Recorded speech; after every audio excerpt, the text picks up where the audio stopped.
Good afternoon, or good morning, or whatever, in fact, because it's one of those times when you could be watching this whenever. Well, today it's a very nice, bright, sunny day, so we're thinking about later on going out to see the Hole in the Wood, which is one of Bolton's other attractions. It's where the Industrial Revolution started with Samuel Crompton, so that should be quite interesting. Okay, I don't know if you can see it from this picture, but we're going to walk down to the Hole in the Wood now. It goes through what is effectively no people's estate, but you have a clear line of sight to the hall. So let's go and have a look at it. Okay, now we're getting a bit closer. You can see the building better. Jennifer, you know a bit about this building and its history. Do you want to tell us about it? Well, I think I do. This was the home of Samuel Crompton, who was one of the people right there at the beginning of the Industrial Revolution with a spinning mule, which speeded up the cotton spinning process, mechanized the whole process. He lived in this house when he invented the spinning mule and developed it, although he was born in a house at the other end of this road, right back up where we live, about a mile away. It's now a museum. I don't know when it's open. I've never actually been around it. You can see the timber frame part is the oldest part of the house. Yes, it's been built in stages, or extended in stages, hasn't it? I have a feeling, and I could be wrong on this, that the stone-built part was not there when Samuel Crompton lived there. When Samuel Crompton was there, it was just the timber frame bit that you see. That does ring a bell, actually, now you mention it. Yeah.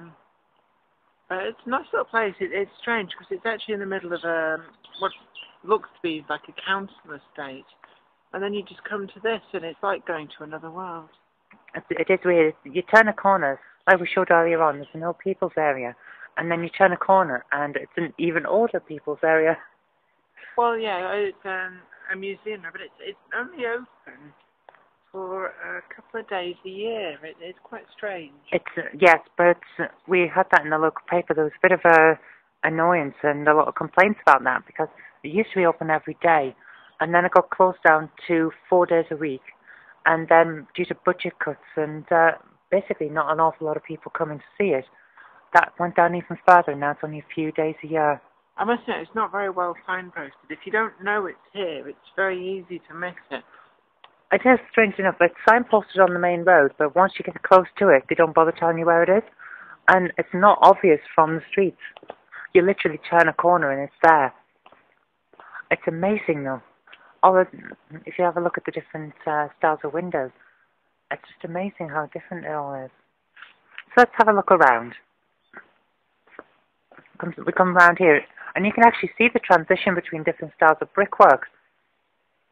I'm not sure whether some of that's due to repairs or what, but... Well, it looks like the timber frame building at this end. When they've extended it, this fireplace has probably been put in. So this entire end wall looks like it's been replaced with stone at the time. Yeah, well, I can see that would be quite an advantageous thing to do. Not just for keeping with the new parts of the building, but just for structural reinforcement. I think, yeah, with the fireplace. Let's head on down to the river. Okay, we're going to head on down to the river. So we're walking down what appears to have been a cobbled main road up to the hall now.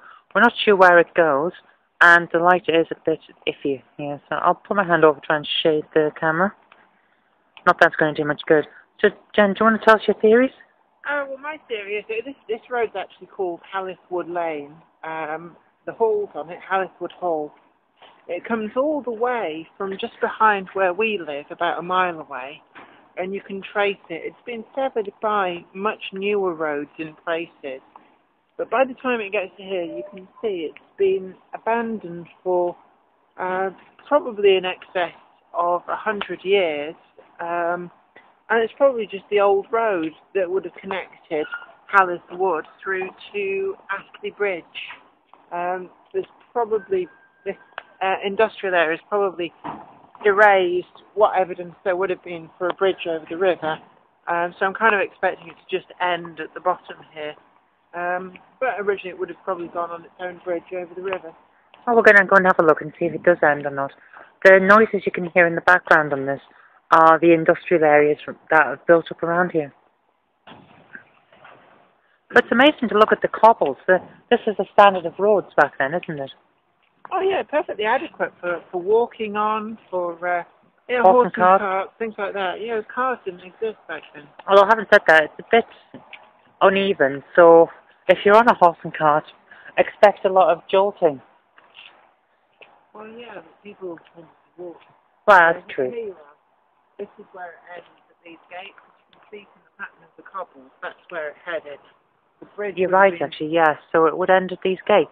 Yeah, the bridge would have been down there, probably where that white lorry is parked, somewhere just beyond there. That's where the river goes, I think. But we're going to go this way, because that's where the road goes. Or at least that's where the path these days goes. Yeah, you can see here, just here, the cobbles sort of stop. Right. So we'll have a look down here and see what happens. It's a walled path, but it's quite on both sides. It's not a road, because there's two tight corners. It's quite strange, actually. Yes, you're right. Would I be right in thinking that the way this little path goes, it could be some sort of beck? No, I doubt it. It's more likely to be a path, and this would have been. You've got to remember that back in the 17th, 18th century, industry was totally different, and in totally far removed locations. It's going down towards a river. There would have probably actually been a mill down here. True, yes. Probably originally to grind corn, but later on it would have provided the power for early embryonic industrial concerns. It's a good point. And what we're probably seeing here is the ruined remains of industry. Industry has moved a lot over time. Yes. I'm treading very carefully because I'm not really dressed for mud. There's been a doorway there. Actually, you're right. It's a very clear doorway. It's not been patched up very well, has it? Well, I say it's not been patched up very well. It's lasted for a couple of 100 years, so it's a pretty good job. That's actually a very good patch job, because that's very neat.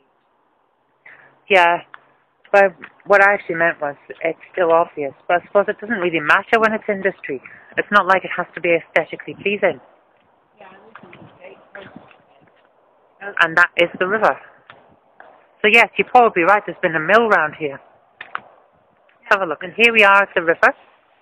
So yes, it's remarkably fast today, so we have had a lot of rain, so In fact, can I just at this point, if you look here, this looks like this little indent here, there's a little water running in the bottom.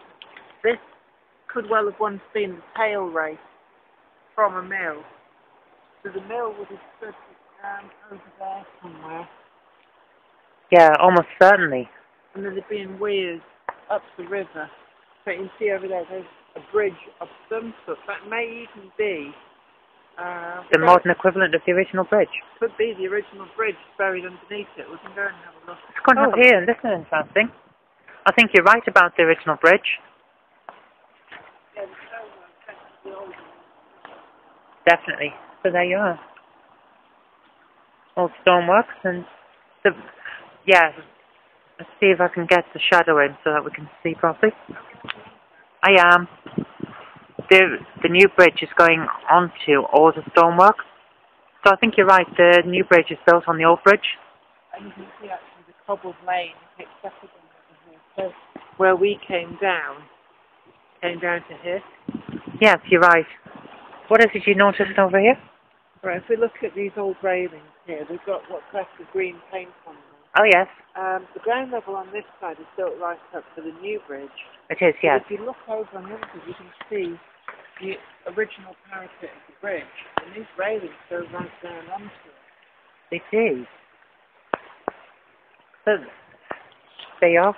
It's a bit of history in action. The way that we end up with all the historical things underneath the ground. So pretty much. We effectively just build up on top of what was already there. I think with this, it's been built up more so because the girders have to be thicker. It's taking a much heavier load than the original bridge would have ever been intended to take. So the ground levels had to be built up to accommodate the much stronger girders. I suppose so, yes. And in fact, you can see another clue might be the change in the type of cobbles. Oh, yeah. This has been changed. These are more modern cobbles here, aren't they? I guess so, yeah. Because they're squarer and these ones These go back to the old style. Yeah, I don't think these are exactly the same as the ones we walked down on the other side. I think you're right, yeah. These look like they've probably been replaced. Fair enough. So there you have it. A little bit of history there for you. One of the birthplaces of the Industrial Revolution. One of three birthplaces, in fact, because of course the other places are the birthplace of Lewis Paul and his roller spinning machine, and also Richard Arkwright and his water frame machine. So one of three, Samuel Crompton, Haleth Wood. I hope you enjoyed it. I'll see you tomorrow for more videos.